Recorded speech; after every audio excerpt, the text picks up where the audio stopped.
Bom dia, presidente. Bom dia, os deputados, né, que chegaram depois aqui da sessão, todos que estão acompanhando.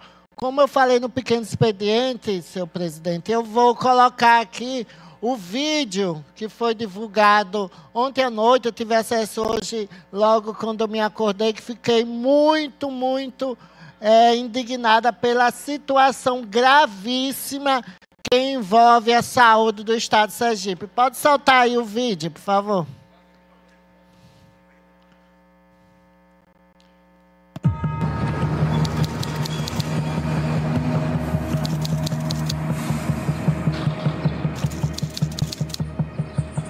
O Sindicato dos Médicos do Estado de Sergipe, como órgão fiscalizador e protetor da profissão médica e da sociedade, está aqui em São Paulo, na Rua da Glória, para apurar uma denúncia. Entendam essa denúncia. Vejam, pessoal, que risco a sociedade está correndo. O Estado de Sergipe repassa para a Irmandade Boituva a competência de gerir o Hospital da Criança, enquanto a Irmandade Boituva contrata uma empresa chamada Centro Card de Serviços Hospitalares, que se encontra aqui neste endereço em São Paulo, onde na verdade funciona um outlet de frutos do mar. Veja o perigo que a sociedade sergipana está correndo quando o Estado de Sergipe passa a sua competência de gerir o Hospital da Criança para a Irmandade Boituva, e a Irmandade Boituva contrata uma outra empresa para quarteirizar os médicos. Pior, coloca os médicos ainda como sociedade de cotas para fazer parte de uma sociedade com a empresa que tem, no mínimo, uma localização duvidosa. Bem, em nosso trabalho de apuração, conversando com lojistas e trabalhadores da região, descobrimos que o outlet Frutos do Mar funciona aqui há mais ou menos 2 anos.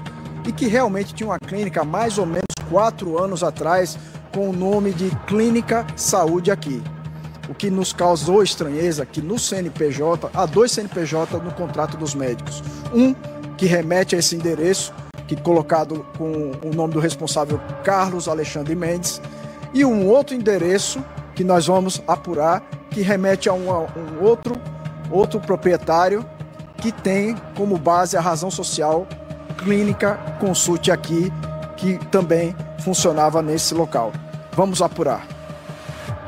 Continuando a nossa apuração aqui em São Paulo, viemos a um outro endereço. Porque há um conflito quando nós olhamos o contrato que foi dado aos médicos. No cabeçalho informa um CNPJ que viemos pesquisar aqui. E nos foi informado que, na verdade, aqui funciona um escritório virtual de contabilidade, que essa clínica não tem sede aqui. E o mais grave, esse CNPJ consta lá que é um CNPJ de empresa unipessoal. Ela não pode ter sociedade de cotas. Então, continuaremos as nossas apurações.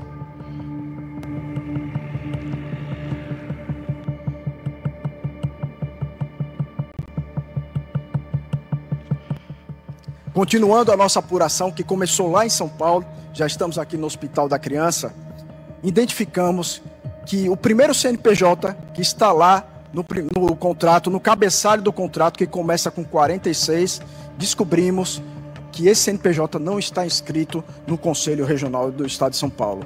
E ainda, esse mesmo CNPJ não está inscrito na Junta Comercial do Estado de São Paulo.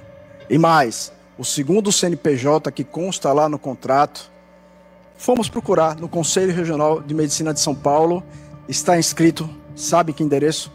Rua da Glória 38. Dentre as nossas apurações, descobrimos, conversando com trabalhadores e comerciantes da Redondeza, que no ano de 2021, dia 17 de fevereiro, houve uma explosão. Funcionava uma clínica lá que não estava habilitada para fazer cirurgias de grande porte, que vitimou uma mulher trans. E o que está acontecendo? O Sindicato dos Médicos e a sociedade querem saber. Esse mesmo endereço, há alguns anos atrás, teve uma morte numa clínica que não estava habilitada para fazer cirurgias de grande porte. E este mesmo endereço agora está tentando contratar ou fazer parcerias ou cota com esses médicos. Precisamos apurar. Bem, pessoal, quando nós falamos em terceirização, quando nós falamos de OS, como nós falamos de contratar de forma irregular os médicos, isso já nos causa muita estranheza. Você contratar trabalhadores sem os seus direitos, férias, 13º, sem inclusive que sejam exigidos a sua capacidade técnica, eis que nos espanta. Que no chamamento público da Prefeitura de Diadema, a Irmandade Boituva, esta mesmo que está gerindo o Hospital da Criança, foi considerada que não tem capacidade técnica, nem experiência para estar gerindo aquele contrato. E aí eu pergunto, essa mesma experiência, essa mesma capacidade não foi exigida aqui para Sergipe? Governador, a resposta está com você. Resgatando o histórico dessas denúncias, dessas apurações, começou lá no dia 4 de setembro, onde alguns colegas médicos nos mandaram mensagens, vídeos e áudios e continuam as queixas ainda. E só agora, no dia 5 de setembro, foi que eles foram mandar os contratos para a gente assinar. E aí, quando a gente viu o contrato, né, a gente achou estranho porque a gente ia se tornar sócio da empresa, né? Existe uma empresa, Cardio, Centro Cardio, né, serviços médicos, e a gente ia ser sócio participante, a gente ia se tornar sócio participante dessa empresa, né? Era uma sociedade em conta de participação, né? E aí, assim, a gente não entendia, não conhecia esse modelo de contrato, né? E nós levamos eu levei para um advogado, outros colegas levaram para outros advogados, e todos falavam, isso é ilegal, né? E aí tem muita gente que está ameaçando sair, né? A partir de outubro, sair da escala, né? Até hoje, a gente está trabalhando sem ter nenhum contrato, né? Nada formal com essa empresa. E o Sindicato dos Médicos do Estado de Sergipe não vai aceitar ameaças, não vai aceitar assédio moral de gestores, quanto mais de uma empresa que tem uma localização duvidosa. E você, colega médico, não vincule ao seu CPF a quem você não conhece. É preciso que a sociedade sergipana reflita o que está acontecendo. É necessário também que os gestores façam concurso público, que tenham carreiras dignas, que paguem salários dignos e condições adequadas para que esses trabalhadores consigam exercer sua profissão. Não é possível que em pleno século XXI trabalhadores sejam trocados ao bel prazer do prefeito de plantão, colocando indicação política. Então, nesse momento, o grito que o Sindicato dos Médicos dá à sociedade é apenas um: respeitem o SUS.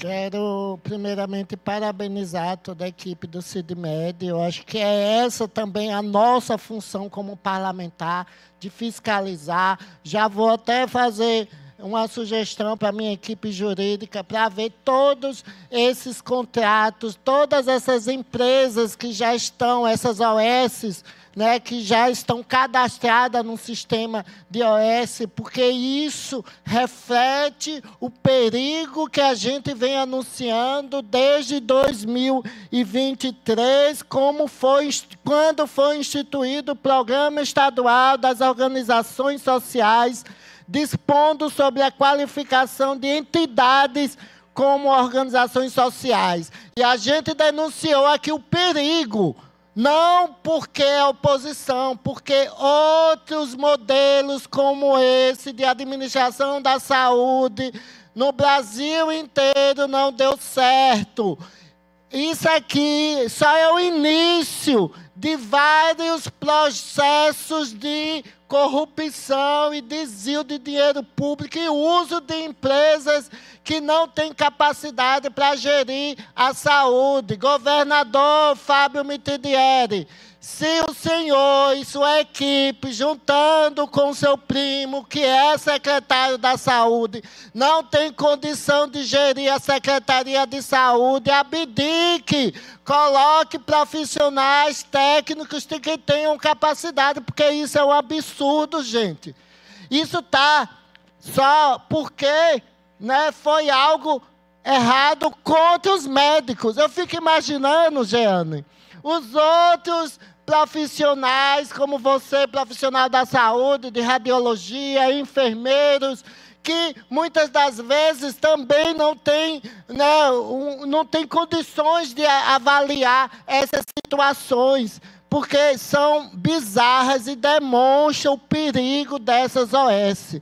E, mais uma vez, eu já falei isso na semana passada, que já foi requerido, tanto o Jeane, que está aqui presente hoje, tanto a nossa mandata já requereu, Kit, a realização de audiência pública. A audiência pública não é só para criticar o governo, é para o governo vir aqui trazer quais são as ações, como é que está sendo implantado esse projeto de privatização. Porque agora, né, além do Hospital da Criança, né, Dr. José Machado de Souza, aqui em Aracaju, que está sendo gerenciado pela OS, né, também tem a UPA de Buquim, né, Dr. Bernardino Mitidieri, né, que também a OS contratada é responsável pela gestão, a UPA de Neópolis, e como foi dito, Adailton, até o final do ano, todos os equipamentos, e pasme, o Hospital do Câncer, que está sendo inaugurado, lindo, uma estrutura maravilhosa.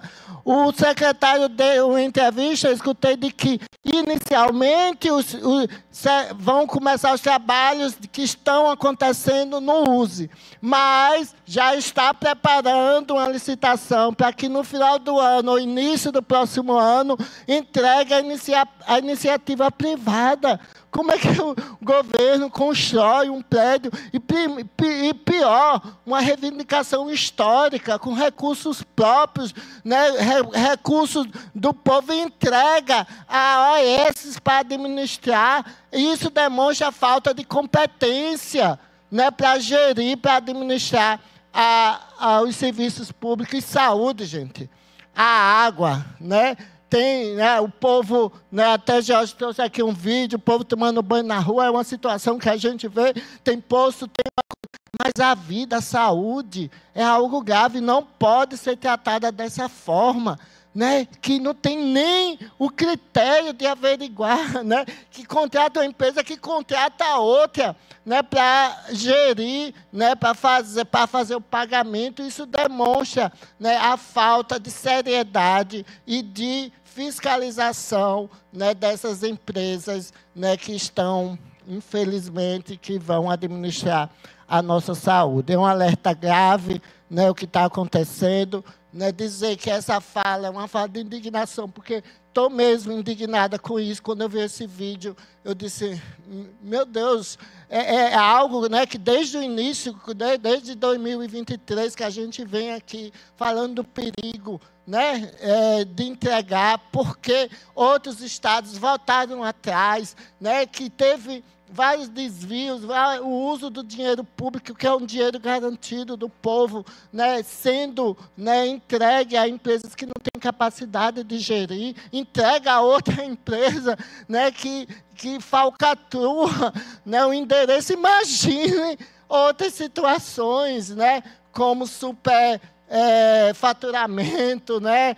Então, é muito grave. Vamos acionar, já falei com o meu jurídico, vamos acionar o Ministério Público, é gravíssimo, e requeiro novamente a Comissão de Saúde para a gente fazer uma audiência pública para discutir, né, esse projeto de privatização da saúde. Isso é urgente, né, essa realização. Queremos novamente a utilização, e a gente vai acionar o Ministério Público para averiguar não só esse, mas também todas as empresas, né, que estão sendo cadastradas nesse sistema, né, de OS, que podem administrar os futuros equipamentos de saúde no estado de saúde. Não só de saúde, né, porque a ideia é privatizar também outros setores, a educação, entregar ao serviço público, à administração privada. Isso, para mim, é uma demonstração claríssima de incompetência.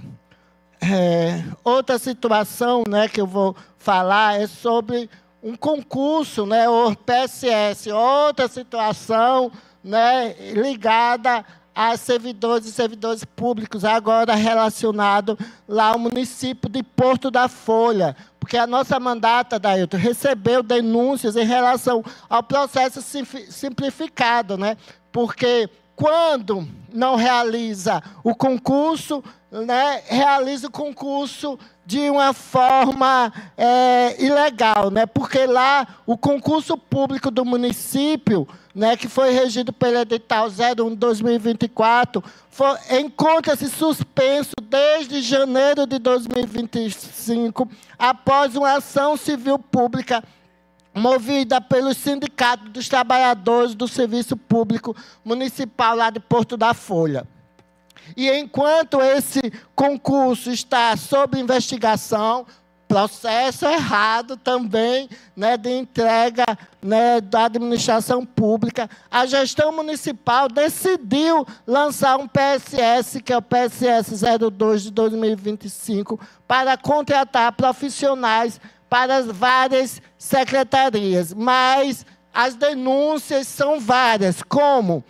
Olha só, o salário previsto nesse PSS para auxiliar de serviços gerais, porteiro, vigia, merendeiro, cozinheiro e gari é menor que o salário mínimo, valor de R$ 759. Isso é um absurdo, né, com os trabalhadores, né, com a população lá de Porto da Folha. O processo de inscrição não foi transparente, que é outra denúncia, né, do sindicato. Para cargos de nível superior, professores, nutricionistas, psicólogos, fisioterapeutas, farmacêuticos e outros, os títulos de mestrado e doutorado receberam pontuação inferior a cursos simples. O edital não garantiu mecanismo de heteroidentificação para os povos indígenas.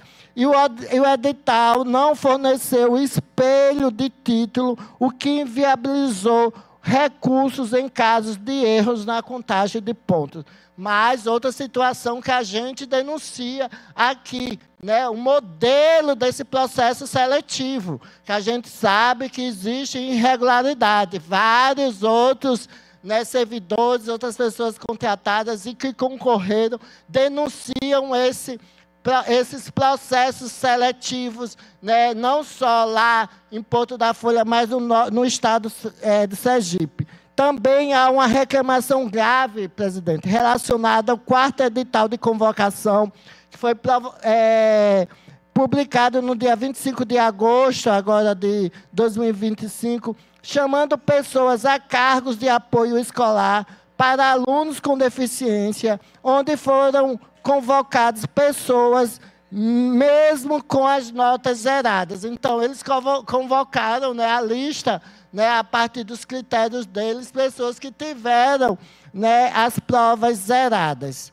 A prefeitura precisa se pronunciar, né, e se posicionar diante das denúncias, e nós vamos acompanhar a situação, né, com o nosso setor jurídico, que já está conversando com eles. Como eu tenho 2 minutos, mas eu vou só falar rapidinho, senhor presidente, que a gente também protocolou um projeto de lei que declara a festa de São Sebastião do povoado Bom Sucesso, lá no município de Poço Redondo, né, como bem de interesse cultural e material do estado de Sergipe, né, que foi quando eu fui visitar lá, né, no mês passado, tem uns 2 meses que a gente foi visitar, e essa festa é construída ao longo das gerações pela comunidade, e além de uma manifestação religiosa, é um espaço de convivência, memória, identidade, resistência de um povo que mantém viva a cultura popular em suas diversas expressões.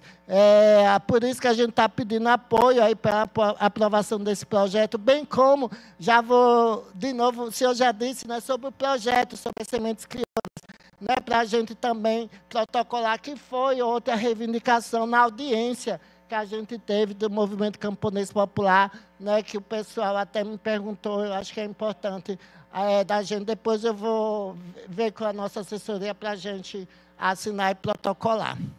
É isso, como eu tenho ainda 55 minutos e mais 2, por fim, senhor presidente, 5 minutos, sobre a questão do que aconteceu, né, com essa PEC para proteger, né, deputados que cometeram crime. Isso é muito grave, né, e a gente não pode naturalizar esse tipo de comportamento. São tantos projetos, né, que deveriam estar em pauta, né? Esses deputados estão preocupados de se proteger em um momento em que a violência aumenta, a corrupção aumenta, né? Várias situações de investigação, e eles só estão preocupados, né, com seus interesses, né, de proteção, né? Isso é muito, muito, muito grave. Espero, né, já conclamo, senhor presidente, principalmente os deputados aqui que têm...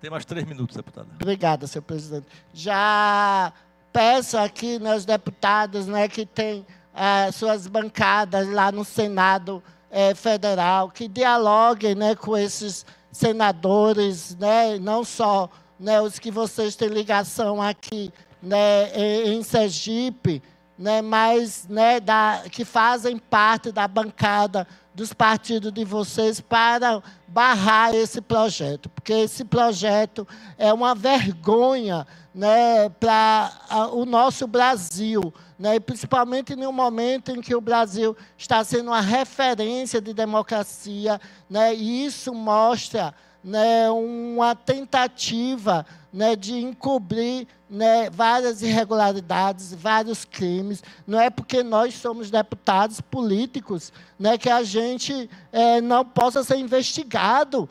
Que é isso? É uma situação bizarra. E outra, se forem investigados, outra bizarrice nesse projeto, e o deputado não puder mais, né, se reeleger, isso se for investigado depois da autorização da Câmara dos Deputados, do Congresso. Ele pode ser presidente do partido, se tornar presidente do partido, e também não poderá ser investigado. É uma vergonha tão grande, sabe? É um absurdo tão grande que escancara, infelizmente, o que mais de 300 pessoas, né, se eu não me engano, foram, deixa eu ver aqui quantas votaram, né, nessa aberração. Acho que eu deixei ali, mas eu acho que eu tenho a informação aqui sobre o quantitativo, né? Foram 353 votos favoráveis, né, e apenas 134 contrários. Quero parabenizar mais uma vez a bancada do PSOL, que de forma unânime, que também aguerrida, conseguiu barrar, né, porque eles queriam que essa votação para poder autorizar a investigação fosse por voto secreto, mas devido à mobilização conseguiram tirar esse item, que eu tenho certeza que vai ajudar. Mas mesmo assim, Kitty, é importante, né, que partidos, né, se eu não me engano, o seu partido Cidadania não votou, eu vi alguns deputados que não votaram, o PSOL, né, teve alguns deputados do PSD, né, para que essa aberração mesmo, né, jurídica, né, e também política não avance lá no Senado. É isso, senhor presidente. Muito obrigada. Amanhã estarei aqui com vários outros assuntos. Tem a palavra o deputado Marcos Oliveira.